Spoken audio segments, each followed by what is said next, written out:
Kunconywa esenzo secikomelisha umthandeni umfoko amanqele ke ephosta ke lenkulumo ayiphoste ngaphansi kwekhasi lakhe ke la kwa-Facebook ke ekhuluma ke ngoshwi kanjalo ke nomtekhala.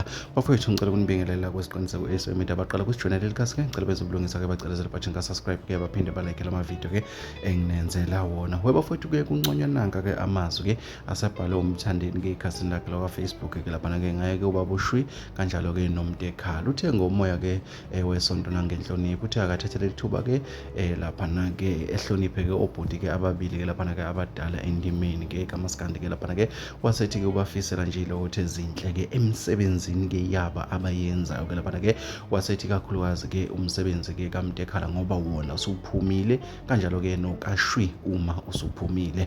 Lenkulumo ibhalwe umthandeni igcomelisha umfoko amanqele ke insizwe idume kakhulu ke kwezase holisi ke lapha ke ikhuluma ke lamazwi ke lapha ke iveza ngokusobala ke ukuthi ke ngenkulu ke inhlonipho yethula lenkulumo yakhe ke lapha ke okuyinto ehlaba abantu abaningi ke umxhwele ke ukuthi ke ebe nesibindi ke sokukhuluma kanje. Sikhumbule ke masikhuluma ngoshwi nomtekhala ke sikhuluma ngabantu ke abahlonishwa kakhulu ke emculweni kaMaskandi ukuyibona ke abantu futhi ke bokuqala ke la abaduma ngokuya phesheya emabhinceni noma ke kuMaskandi ke lapha ke bawuthatha bawubeka la osukhona manje. Sikhumbule ke nabaculi ke sebalala ke kobandawo ke lapha sikhuluma ngomtshengiseni umfoko ogconsa ke bebehlezi ke bemhlonipha nasey'ngomeni zabo. Nangu-ke umthandeni igcomelisha umfoko amanqele ke naye ke abafisela okuhle kodwa njengoba ke bezokhipha umsebenzi yabo. Sikhumbule ke umtekhala usuphumile wakhe ke lapha ke kodwa ke okwashwi uyalandela bafowethu ilezo.